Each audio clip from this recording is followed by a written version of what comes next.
Hey, good morning. I'm Paige Browning. It's Tuesday. This is Seattle Now. Despite the city's stated goal to increase tree canopy, Seattle's urban forest is actually shrinking. Advocates for tree preservation say laws against illegal tree cutting on private property are not being enforced or even investigated properly. And a golf club may have chopped a couple hundred trees. Coming up, we'll talk with KUOW's own Stephen Howie about his deep dive into Seattle's tree conservation. But first, let's get you caught up.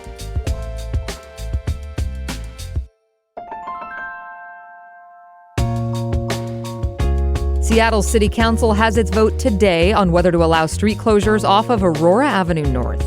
Residents have been trying to block side streets themselves in an effort to stop rolling gun violence from pouring into their blocks. The Seattle City Council legislation would allow the city to close streets in the interest of public safety. The council meeting starts at 2 o'clock. Spend enough time with artificial intelligence, you think you could get a college minor in it? Well, not so fast. The University of Washington has plans for an AI minor, but before it's even gone live, it's undergone serious revisions because of concerns about AI ethics. Faculty worried that learning ethics was more of a checkbox in the curriculum rather than a core element of the AI education. UW offers multiple graduate degrees in AI now, but this would be the first undergraduate program on the topic. It's not launching just yet, but could in the spring of 2027. And the party on the ferries continues for one more day. This month is the 75th anniversary of Washington State Ferries. All month long, radio station C89.5 has been throwing electronic dance parties on the vessel decks. You can catch DJ Crispin on the Seattle to Bremerton ferry sailing out at 2:50 and the return ferry from Bremerton to Seattle at 4:15. Washington State Ferries recommends walking on and arriving early so you don't miss the boat. We'll be back with more headlines on tonight's episode of Seattle Now. In tree-loving, evergreen-boasting Seattle, the city is actually slowly losing its urban forest. There are many factors at play here, and a new one just got teed up. Reports of massive tree removals at a golf and country club. Critics say the Sandpoint Country Club removed nearly 200 trees without getting a permit from the city to do so. KUOW's Stephen Howie dug into the allegations and took a trip to the course, and he's here to explain the bigger story. Hey, Howie, thanks for being back. Thanks, Paige. Love to be here. So let's set the scene. Sandpoint Country Club had a typical Northwest-style course, pockets of evergreen forest, woodsy obstacles, some nature views. But as you report, they then hired a famous Scottish designer in 2019 to convert it to a links-style course. I'm a very occasional golfer myself, but I had to look up to remember what that means. What characterizes a links-style course? Well, I should say that they hired David McClay Kidd, one of the most famous golf architects in the world. He's designed courses all over the world. And I think it was in part probably his vision of what a course looks like, that they would make this style of course, which is more grass, more like you're reading the green, you're reading the fairway. So it's a lot of undulating hills and twice as many sand-filled bunkers and fewer trees. So with all that said, how did the course redesign affect trees and course canopy? The trees did not fare well. So they took out, we think, 207 trees. They had permits to remove 18. 17 of those were for a clubhouse and one was for a walkway. The reduction in the tree canopy was so extreme that a graduate student noticed it looking at the city's LiDAR. So the city... Like looking from above? Looking from above, yeah. Wow. So the city collects this aerial imaging every 5 years. They're doing it again right now, which I'm really interested in. But they did it in 2016 and 2021, which covers the time they changed the golf course. And they found a 5.7 acre reduction in tree canopy in this area. Just in this area? Yeah. I mean, it's an 88-acre golf course and country club. So trees were trimmed back, amputated, as some of your sources told you, and many, more than 200, were fully removed in 2019 and 2020. Why tell this story now? One is a lawsuit. One of the homeowners who lives downhill from the course sued because the change in the landscape. So they did all this dramatic regrading to create all those hills and bumps. And they also chopped down 10 cedar trees above where this house is. And they claim that that caused pretty severe water damage. Because the water's not being stopped up by the trees. It's just flowing to this home, they say. Yeah. And it led to mold. Their son was diagnosed with mold toxins. Oh, wow. So it was really had a severe impact not only on them, but on their family. They had to move out of the house for 3 years. The second reason is really the tree activists, and I would point specifically to Sandy Shuttler and Tree Action Seattle, who filed a complaint this year against the country club with the city, claiming that they'd taken down around 200 trees without a permit.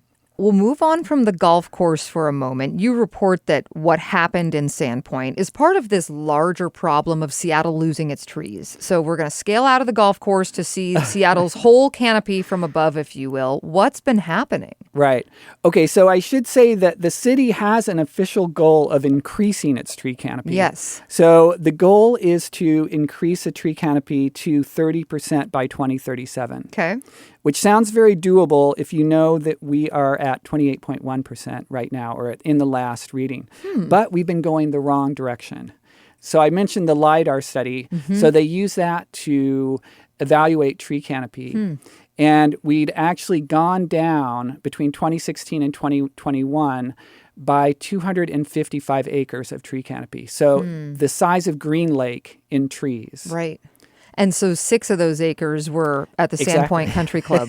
Yeah. The only spot that was comparable that wasn't a development site were city parks, where they have to take out a lot of trees that are dying or that have some kind of infestation, that kind of thing. And then you mentioned in 2023, the city, which is wanting to increase canopy, passed this new tree ordinance with the stated goal of Seattle protecting more trees. What does the ordinance actually do? In a nutshell, it makes it harder for homeowners to remove trees, and it makes it easier for developers to remove trees. And how so when it comes to developers?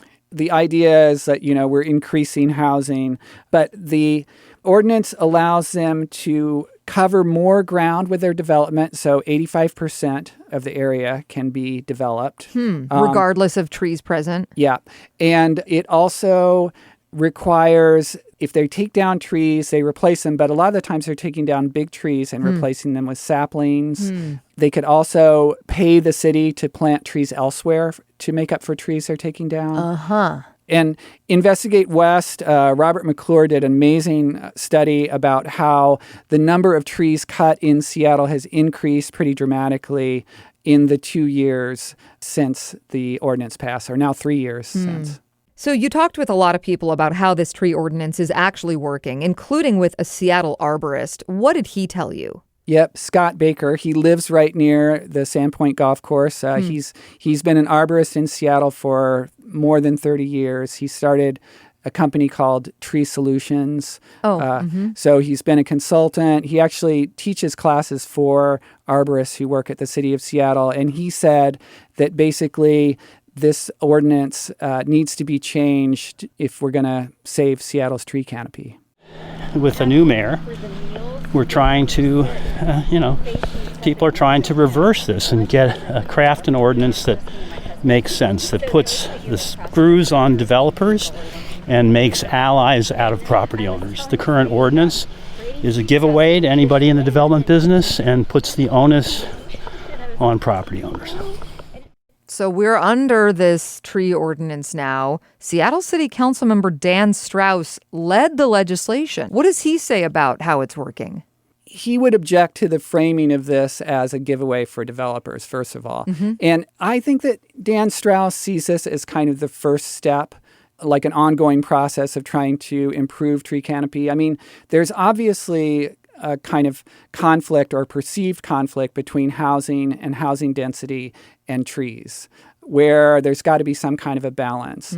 And one of the points that Dan Strauss makes is that he grew up in Ballard. When he was a kid, he said there was no trees in Ballard. And then there was this program called Retree Ballard that helped to create the tree canopy that 30 years later makes Ballard a really beautiful place to walk around. Today, you think of Ballard as being a very treed neighborhood, but that was not the case in the 90s. While a less mature tree does not have the canopy that I want it to today, it will in the future. And that's where we have to look at, where are we having canopy loss? What are the drivers for that? Are the replacement provisions significant enough? If so, great. What else can we do? If not, what do we need to change? Okay, so he said right there, a sapling is not the same as a big tree a developer takes out, but eventually it could become that. How else has the city responded to complaints about how it's protecting or neglecting its canopy? Yeah. So the department that deals with this is the Seattle Department of Construction and Inspections. Mm-hmm. They have 14 designated inspectors. In 2025, they looked at 374 tree removal complaints. They also deal with complaints that involve construction, that involve housing, that involve encampments. They basically told me we're stretched, right? It's a lot.